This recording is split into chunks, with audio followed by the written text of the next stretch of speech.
It's been 7 hours, 6 hours, 7 hours since the game, and I still haven't quite recovered. I attended the game with my lovely wife, and we have a pretty good track record. We uh we've gone to a lot of Mizzou victories for football. I was hoping that would carry over to basketball. Did not seem to do it. I was present for the tournament loss last year. Was present for this loss. Maybe I shouldn't go to games anymore. But the that was just a painful one, man. Um, I have a lot of things to say going after that game. I think the number one thing I'm going to start with is thank you so much, Mark Mitchell. You truly did put everything you could into that game. You gave it your all, put it all on the court, played a hell of a game. Some people could nitpick things here and there, but like you did everything you were supposed to do to win that game, and you've had a hell of a 2 years here. And thank you for coming back home after Duke and being a Tiger for 2 years. And those are shoes that will not be filled next year. And I think there's gonna be multiple times next year where we're like, man, we really miss Mark Mitchell.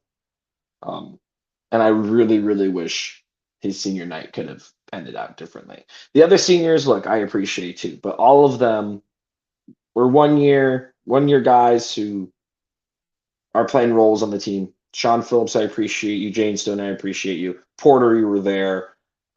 Jacob Cruz, I appreciate you.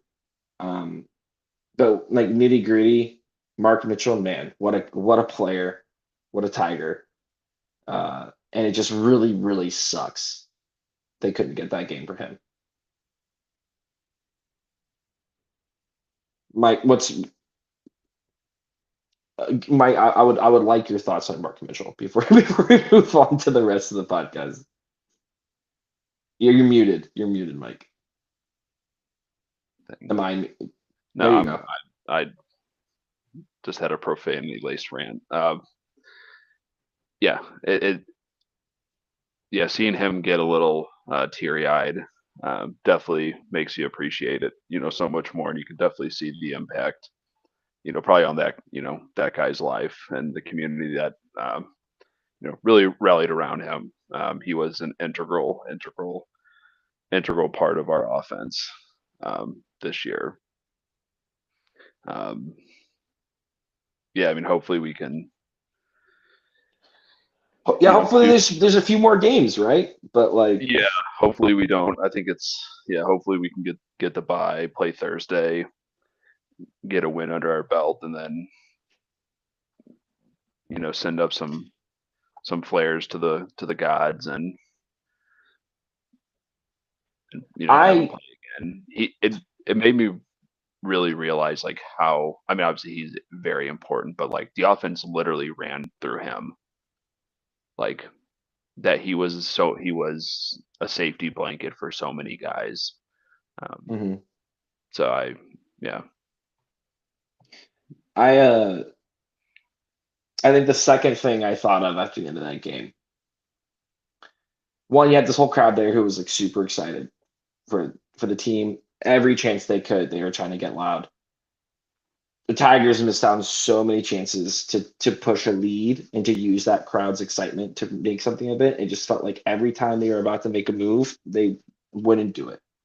And I think I use this phrase a lot that defines the season. I think I've used that phrase more times than I should have. But I think what does kind of define the season is when there are times to put something away, they couldn't do it. A guy would miss a three, they would lose a guy on a drive, they turn it over. That next step has been missing in so many games, which is funny because this team has also won many close games. But it's like what the potential of what this team could be has been lost many times because of just dumb mistakes or just not quite the right shot being taken at the right time. And I think what sucks about how this Mego season has ended is that it now, in a way, mirrors last year, where you're going into the end of the season losing your last couple games. Last year's was worse. I think they lose like the last four last year. It was a little bit more stark, but like still your last two, It was one 4-4. being to Oklahoma, who was down their best player, and you can't win that game, it leaves a really bad taste in your mouth. And I know there's a lot of Tiger fans who are probably not like, these guys don't have it. And I don't blame them for thinking that. Um, I would love to see a run in the SEC tournament to kind of avail everyone's fears. Um, and it's interesting. You hear a lot of different things about how people view the importance of a tournament run or like a your conference tournament run. But man, I think after how that game ended, the guys need to see some success in this tournament to feel good going in the NCAA tournament, just like for a momentum thing. But man, that sucks. Yeah, Just brutal, brutal game. yeah, it was a yeah. I don't want to say par for the course, but like I Kind of saw an par for the interesting. course. Yeah, kind of. Yeah, yeah, yeah. But I saw, and I need to fact check this, but I think I saw an interesting tweet. Someone mentioned that Gates is 1-11 in March, and that stat is probably very noisy because it's going to rely on who you may have been. We end the season with Arkansas, so they're always great, Yeah. but it makes you. Yeah, that's just is a little noisy for me, but it's just interesting. And then That's hanging over him right now for sure. I think if there's anything that Dennis is not looking good on right now, it's the March record. And that's and I going to don't. turn around fast, or else people are not going to give him any benefit of the doubt from the rest of the seasons. Yeah, I think this is a. Yeah, I don't know. I think feel like next season is like the going to be a Do you extend him this season? no. So one thing I was listening to Gabe DeArmond of Palm Mizzou. I was in the car listening to one of his PM in the AM things, Not a or was sponsor. it? Or I was reading one of his. I forget if it was listening or reading, but basically his point was next year is the last year of his contract. Um, his team, Gates's team, wants a new one now. They think he deserves it. He should have it. Recruiting purposes, yada yada yada. If you don't extend him this year and wait till next year, then that extension is going to be way harder if he does well and deserves it, because he's going to be like, you Yeah. guys didn't trust me before, and you dropped the bag. And so I think as long, I don't know, I think you just extend him. Like I think I coach hunting always makes me nervous. Yes, you see the schools that get a good coach and everything turns around, and then you see the schools where it goes bad really fast. I think Mizzou's on a precarious step right now with its, I think, what feels like generation long rebuild since the fall of Mike Anderson. But this feels like he's going in Well, the he's right just take. direction. I feel like he's growing every year, and I feel like you extend him this year, even with how this one ended. Um, I think I've seen enough this year to feel confident that Dennis is getting better every year and that this is a worthwhile investment to me. No, I didn't even mean this. I didn't mean this to become that conversation. But when you brought up the March stat, I know if they go into the NCAA tournament and win like one game, people are going to be like, "What are we doing?" Or if they lose the first game, God, God, God oh my forbid if they God. lose that first game, it's going to be a freaking bloodbath on Yeah, if we have to play. in the Yeah, uh, it is interesting, but like so now that we're on that topic, we'll stay on it for a minute. So you extend him and you pay him uh, whatever, insert of yeah, $10 extension, yeah. and Something that was you reasonable, but he wouldn't be like the top coach in the league for sure. He'd probably be but then like top six, top five. but if the wheels fall off the bus next year, because I think next year is extremely telling. That so you extend him, wheels fall off the bus, and then you get to the point where it's like, I don't fuck, think the we wheels would should ever just. fall off the bus with him. I feel like he will at least from this point on keep a respectable level. Now you could argue, if 2 years from now he's still making the tournament, losing the beginning of it, there's a March skid. Well, then you reevaluate and decide, okay, maybe we need to get out of this contract. But I think it's very easy to get into these points when you're a non-blue bud and go, oh, Yeah, we need someone else to really push it, and how quickly that can evaporate. it does. Yeah, And I think no, you have to I look at agree. him as a worthwhile investment. He's a young coach. I think he's getting consistently better. His recruiting is really good, and you trust Yeah, that. I mean, the adjustments they made even this year make me more confident. And sometimes you get a bad beat. I don't know. A lot of the times this season, I haven't been necessarily mad at Dennis. I've been more like, I think the only thing is maybe the construction. We've said this a million times. The construction of the roster has held back some things, and I'm interested if we see a real aggressiveness in this offseason to really make a complete roster for the group that we have next year. But yeah, back to sorry, yeah, go. Before I reel us back, you have anything else yeah. on It that end of so it? one interesting thing, and this it was a completely anonymous poll from it was an undisclosed amount of D1 coaches that answered it. I will find it and I'll send it to you Okay. about how you are constructing your roster moving forward after what your team did this year. Hmm. And it was an overwhelming percentage. You had like 4 or 5 options of are you portal hunting elite guys? Or are you portal, hunting mid-tier glue type guys that need to fill something, so on and so forth. And the last one was, are you actively going after and at what level? So this was broken out D1, D2, D3. I misspoke earlier. Overwhelming amount of D1 coaches said they are not going after high school kids to build what they're Hmm. going off of. And then really the only people who were touching D1, athletes in the recruiting space are in the it was basically D2, D3, Hmm. and then NAIA. And my only hesitation bringing this, and now it's kind of coming full circle, is you're extending him based on Crow and having two elite high school players. And it just dawned on me, it's like, well, the overwhelming percent of D1 coaches were like, that's not how I'm building.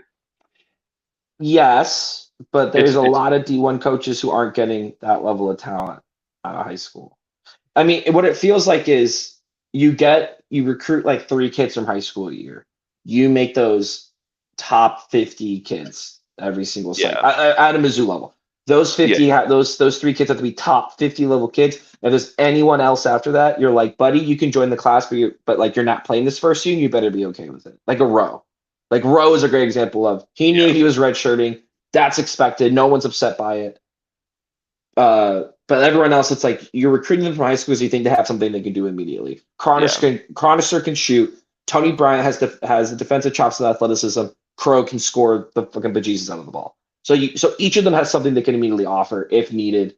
yeah. Um, It was while interesting and from I agree, yeah, and I think they've learned a lot from portal hunting too.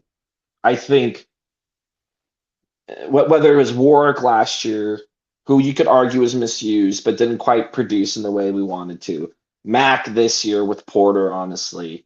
Um, I think what has happened the previous years is that the prices have been high out of the gate. They've waited to find someone who fit it better, then they weren't quite happy with the results. And I wonder if this season, with Tim Fuller as the guy who's been, I mean, his whole literal job has been to be prepping the portal list basically yeah, from day one, to have a guy who has that ready to go, who's going to be back channeling, who has the donors lined up hypothetically. That's the whole Tim Fuller job.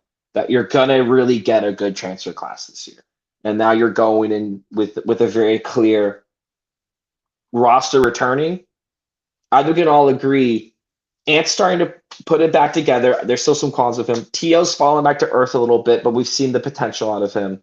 yeah. But I mean, you're returning T.O., Ant, Pierce as legitimate contributors.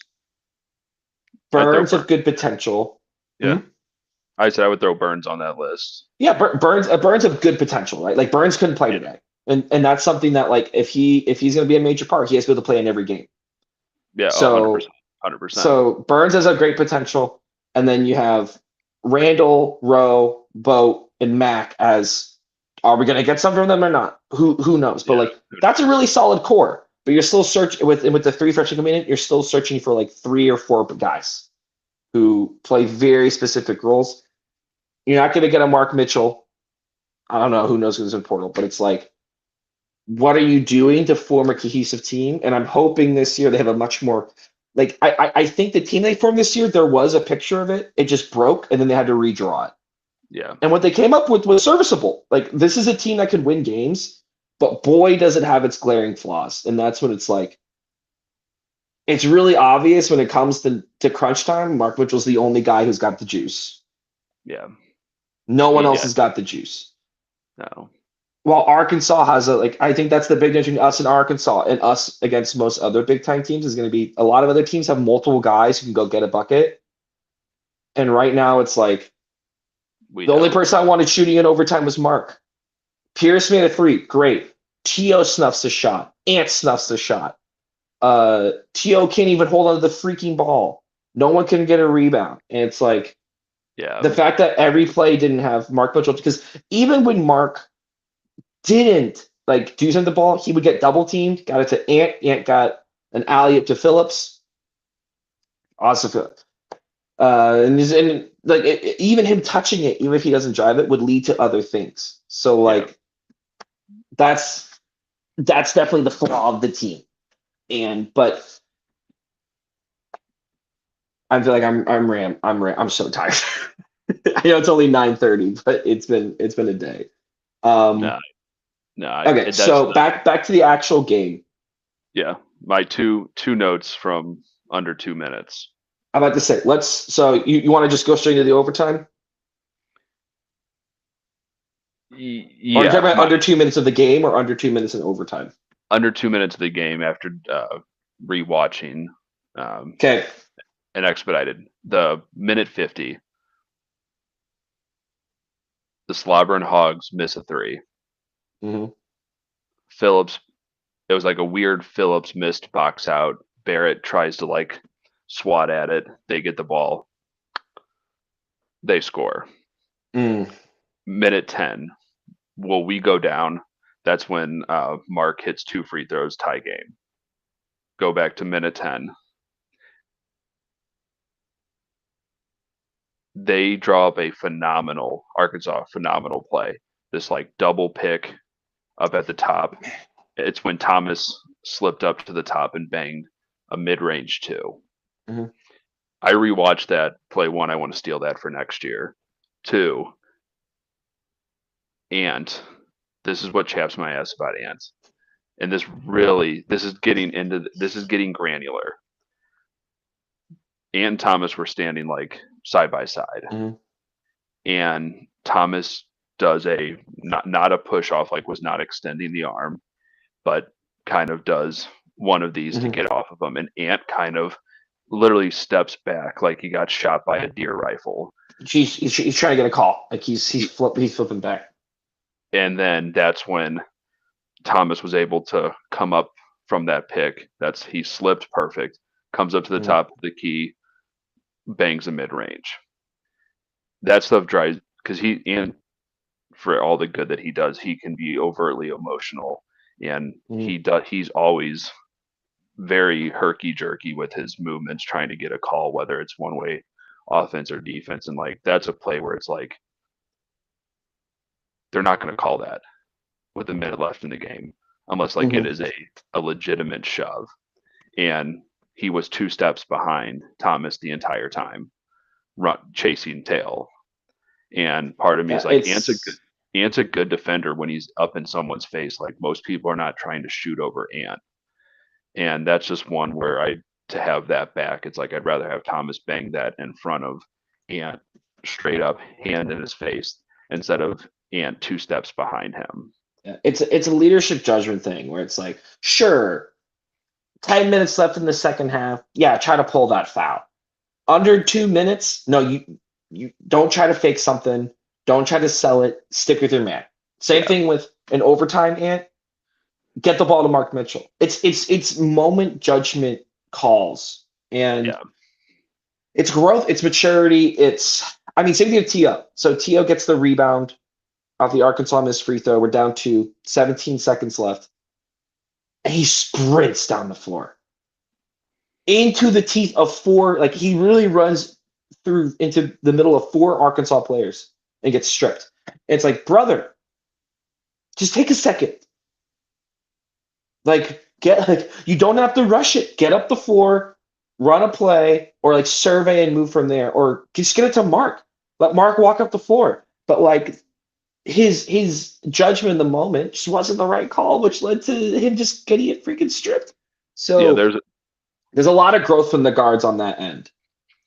T.O. will have moments and amplitude of moments of great judgment and brilliance, followed by awful decisions. And it's leveling out the consistency from that is going to be key for both of them in the next year. Do you want Ant to come back next year? I don't know. I think I would love Ant to come back. I think a guard rotation of T.O., Ant, and Crow would be amazing. Yeah, on paper, yes, but I think that it'll become probably a locker room thing of, well, is Barrett going to take all of my playing time? I felt like Ant was playing more than T.O. T.O. was in the doghouse a bit during this game. Yeah, he was getting pulled a lot. But maybe that's like, to double down on what you're saying, that's like a judgment thing of like, does next year T.O. do the same shit? And that I don't know, but it just like, I don't know. When it comes to that overtime, like that, there's another thing in regulation. I think it was under 2, and I don't know, was it? It was like near a minute and a half ish before that sequence that I mentioned, and Arkansas could have played. It was under 1 minute. They could have played the shot clock, but they chucked up a 3 and missed, and then we could have played the shot clock as well, but we take a bad shot, or they take a bad shot. We get the rebound, get rewarded.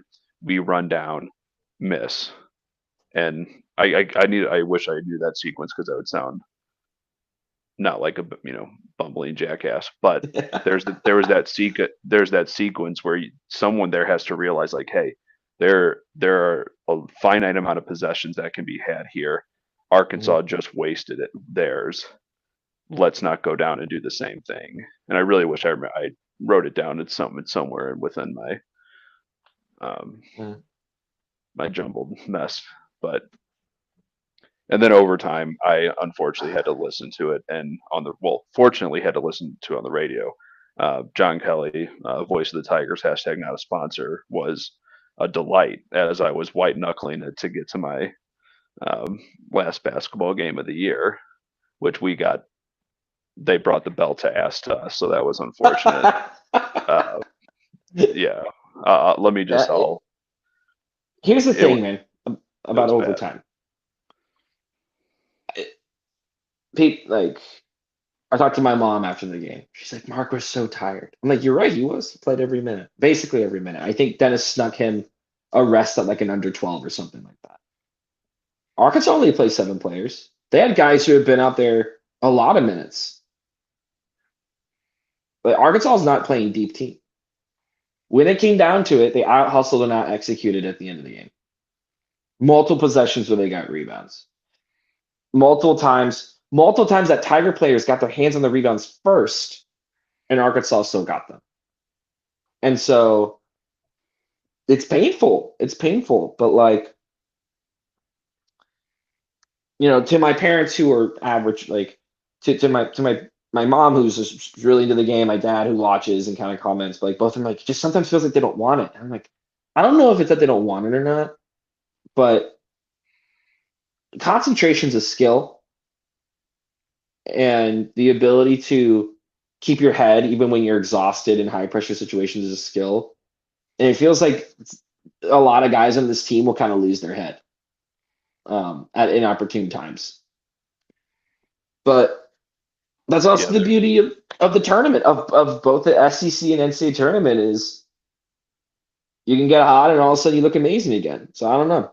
I don't know. Yeah, It's gonna I be it's gonna be a I we wish have so badly I'd won this game. It would make the postseason feel so much brighter. Where yeah, now it's like, we're gonna anxiously wait on Sunday or well, thir- Wednesday or Thursday. We'll find out our future. I think. Um, mm, but yeah, I guess your question with having Ant back is great. Now, like I'm really thinking, I don't know if Barrett is your immediate. He has to touch he has to touch the ball, and the offense flows through him once it gets into the half court. Um, there are games where he is that guy, but there are also times where it's like, oh my god, I don't want you handling the ball and being the judge of how this offense is going to be set up. But then on the flip side, Ant also has those moments, a la overtime, which I went back. I think Tio is generally steadier than Ant. So like, and if you're being very realistic, you have more years of T.O. Yes, So if you can only keep one, I think you keep T.O. yeah, Um, and you know what? If the end of the year comes and Ant declares he's transferring, I won't be surprised. no, Um, and I get I'm, it too, where it's like they're bringing the McDonald's All American scoring phenom Jason Crow. yeah, So he's starting. Like that guy is starting. So yeah. who's? I mean, you. Yeah.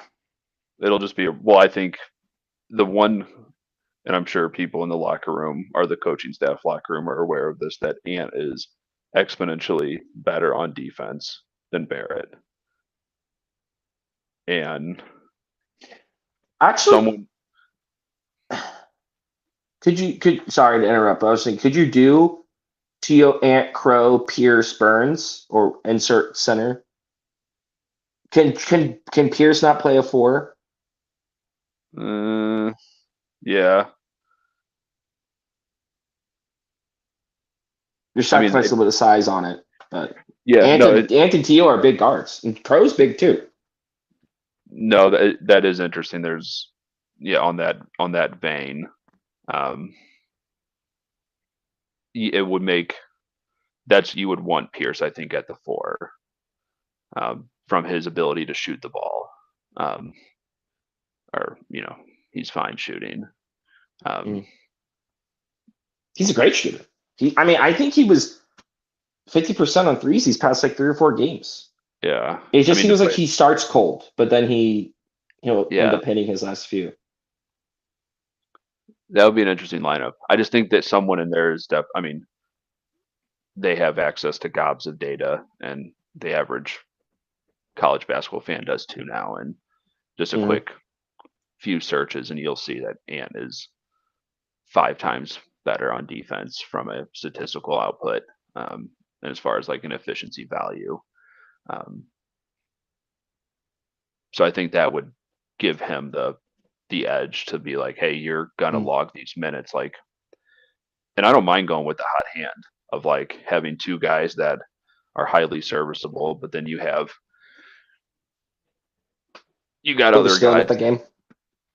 Yeah, which that's fine. Which I would almost rather have more people, like a genuine deep bench of guys that are like, yeah, I'll put you in. Where now it's like you're not even looking to put in 3 or 4 guys off the bench. Like literally, like they're not even. I don't even think Northweather's wearing a jersey. He splashed him during warmups. I'll give him that. So that actually is the question I want to ask you. Did you agree with the decision when Phillips started getting foul trouble? They're like, we're just gonna trot Cruz out there for 2 minutes Dude, that and see if we can still 2 minutes instead of putting Burns out. Like I get Burns' first stretch wasn't great, but I thought that was pretty telling that they're like, we can't put him out there again. Like, no, I'll Burns. I understand because he's kind of like a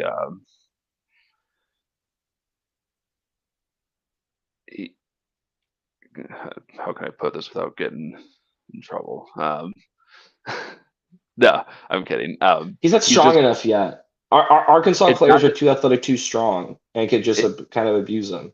there's definitely a physique thing, but there's also like a bit of a just not like scared, but you can just tell sometimes that he is out, He has maybe to out of think a lot. yeah, and maybe out of position. Like if you watch like some of like the when he's getting boxed out, like someone is he's almost not anticipating that. Where I feel like a Mitchell uh, and a Pierce, they're anticipating an ass to get put into their hip and pushed Hmm. out. So I'm going to work around this. There's sometimes when Burns gets that hip into him, it's just he's like it's It's just too like late. All of a sudden, he's like turned and he's pushed away. yeah, it's like when I, go downstairs in the morning for the first time, I turn on the lights and I spook my dogs and they're like, "Woo, all right, Hmm. we're ready, we're ready." Um, Cruz was, and I'll rewatch it just for my own principle so I can fall asleep knowing that I'm right about It Cruz was being bad. the He got biggest. he got abused so bad when he He was is out there. he I will fight tooth and nail, and this is I'm done with Cruz. No You don't more have to see him Cruz. again. Well, I'll see him in the for the Sure, you will see him in next the tournament, but yeah, 2 or 3 weeks, and if he does something stupid, I'll dig this body up. But I'm burying it tonight. He is the biggest slapdick I have ever seen in college basketball. The guy thinks he is God's gift to mankind. He thinks he's Jesus walking around the Judean desert for the first time, turning water into wine. Like he thinks he's phenomenal, and in reality, he is I a think you're reading a lot into him. I Like, fucking cannot stand him. Um, cannot stand him. He has the swag. He he has the swag when he's hitting threes. I love it. Like get in your mhm. face, the three in your vein, like put it in me. I'm fine. When He was the last time backs he up. hit a three? Shit, we might have to go back to January. Uh, but no, those 10. I think those 2 minutes, and I will fact check this so I can sleep soundly under my 18-pound weighted blanket tonight. He gave up 11 points. There were three threes on him and a two. There's one where he defended the three. It was for one, it was I forget the Arkansas player's name, but this guy had hit three threes in a row. And this is the third three. And he gets in the corner, and Cruz plays as if he's trying to prevent him from driving right and keep him to the baseline, but doesn't put a hand in his face at all. He's And too so the guy slow. just goes, no contest at No, all, splashes on him. And I was about to go. no. I knew Mike will have something to say about this. Second I saw it, I was like, Mike will have something to say about this. Like, I wasn't too active on my phone this morning with stuff, but just I did watch the whole game in regulation, and there were moments like he played 10 minutes. Like brutal minutes. if you take brutal, if you take the overtime 5 minutes aside, let's throw that out. That you and I get, Julian's on my shoulder right now saying, "Well, you got to play five guys in basketball. It's just the rules, Michael." Like, yes, I understand. I would rather just play seven guys. Like he went out there and shot two shots, and that's it. And Mhm, there's time they're not even looking to pass to him when he's out there. They're not even mhm. looking for that fade when they're coming down the court and they're getting into their 5-on-5 basketball, and he's starting to fade to the corner and he could catch and pop on Here's a the thing I will shot. say. Here's the thing I will They're not say. even looking at him.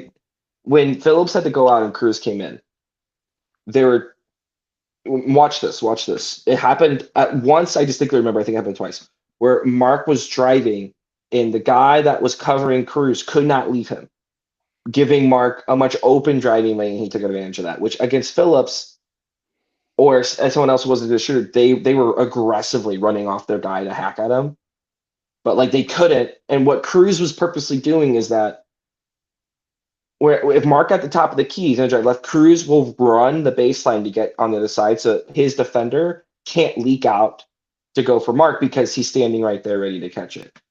That's like his only value. But you know what they didn't do this game that they do every game? Cruz comes in, they didn't run him a play immediately.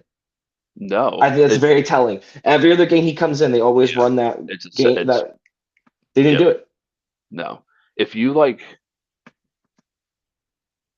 I mean, he's our worst, statistically our worst defender that is actively costing us points on defense. If you take his like, his Byzantine ratings and all that shit, as I already start to bore Julian as he yawns. Um, I'm so I just tired.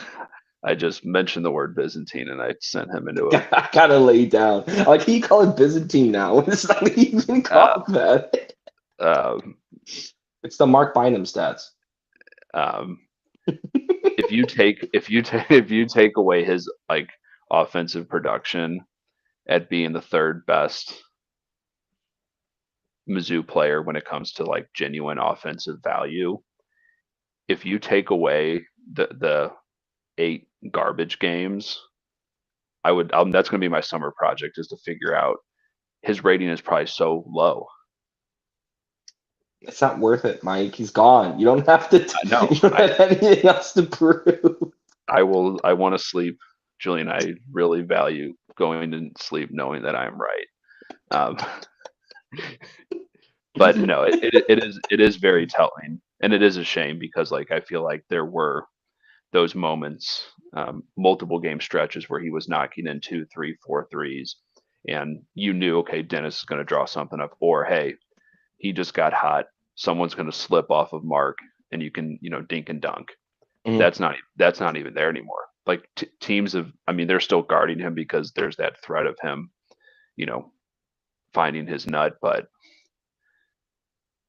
teams don't have to constantly rush out there and There was even a thing where he would, back when it was just him, like when he was like our only shooter when Trent and Stone were hurt.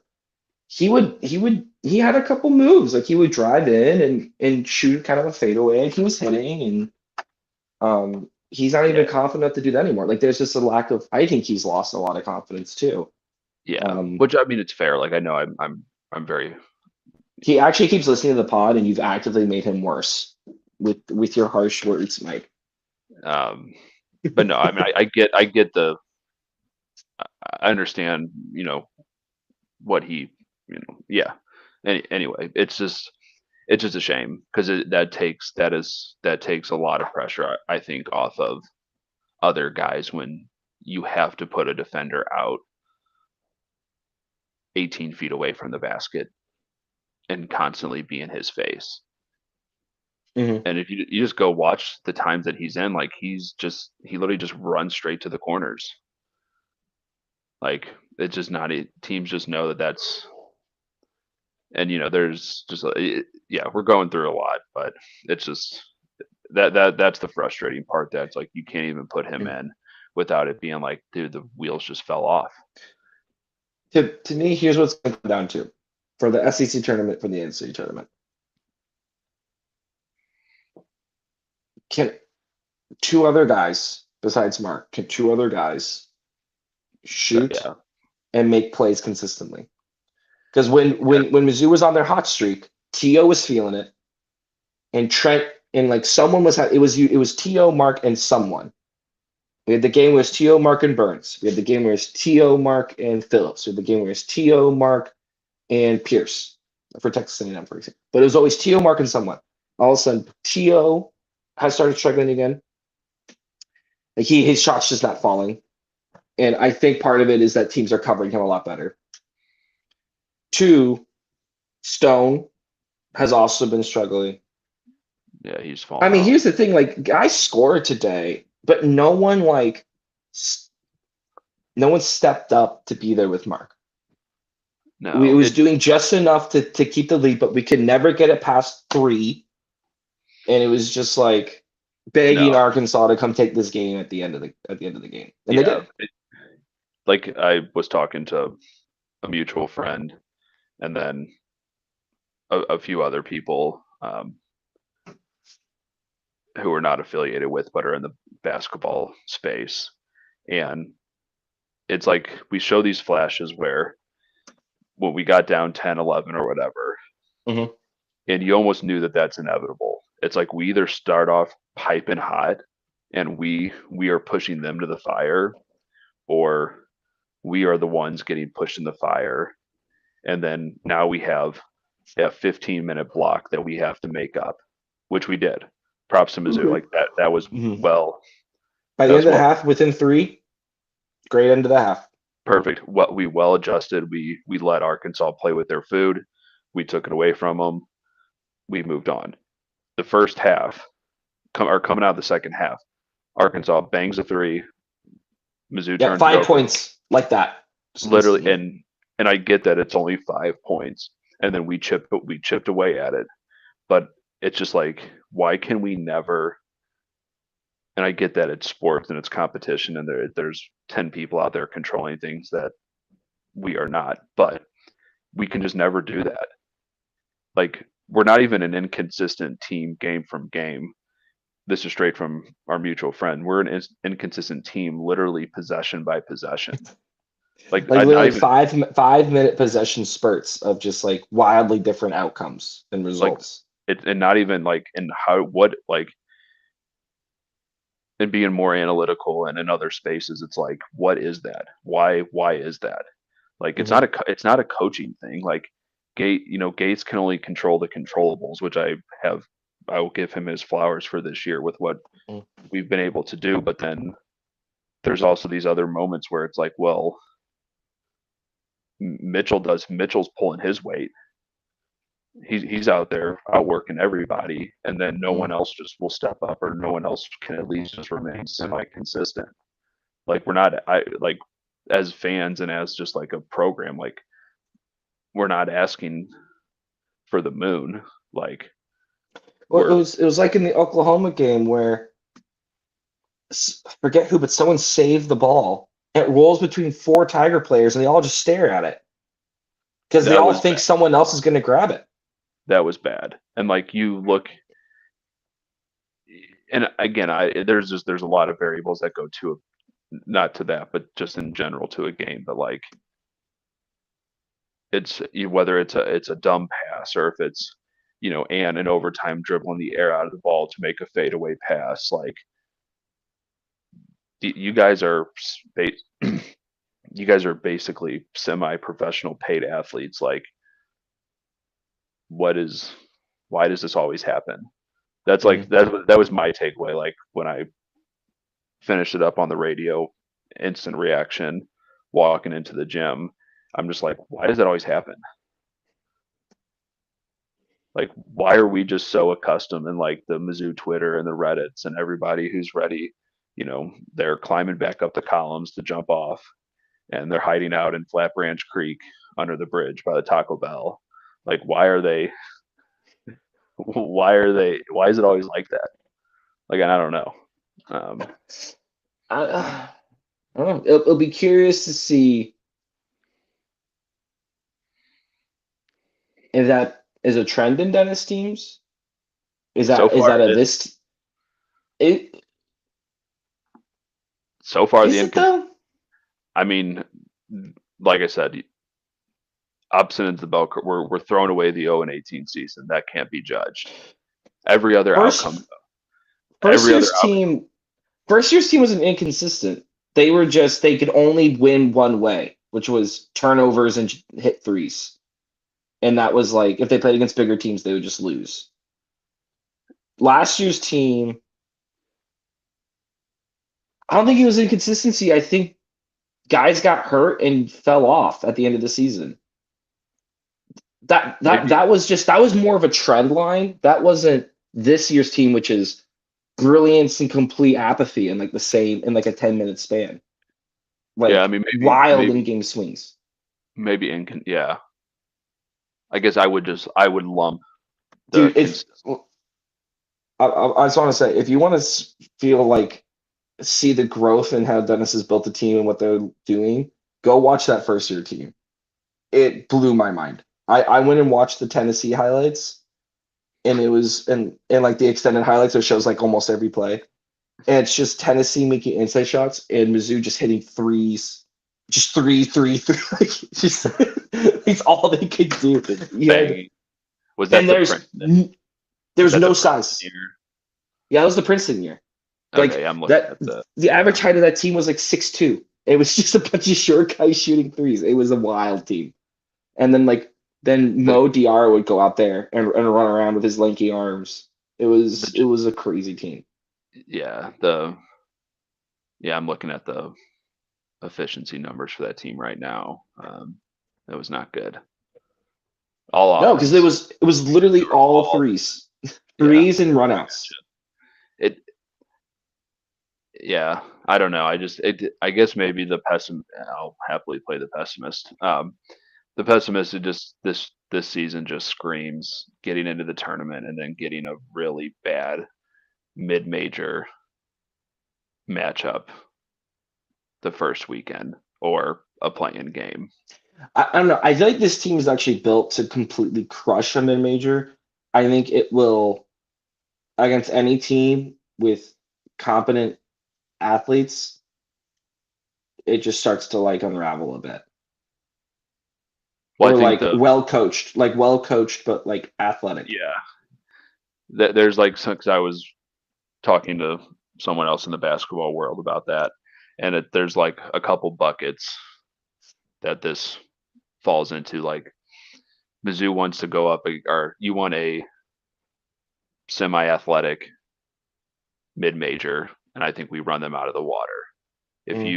If you go into the the sphere of a very well coached, disciplined, semi-athletic team, that's when I get a little bit nervous.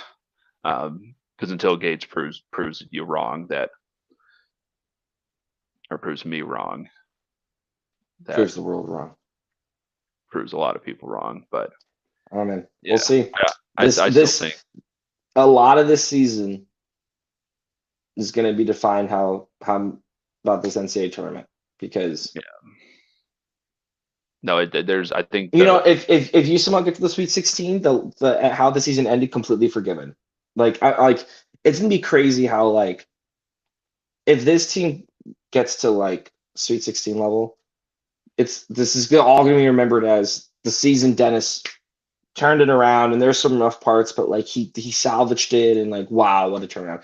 If they lose the first game, it's gonna be like another Dennis Gates flame out again. And it's like such wildly crazy different outcomes.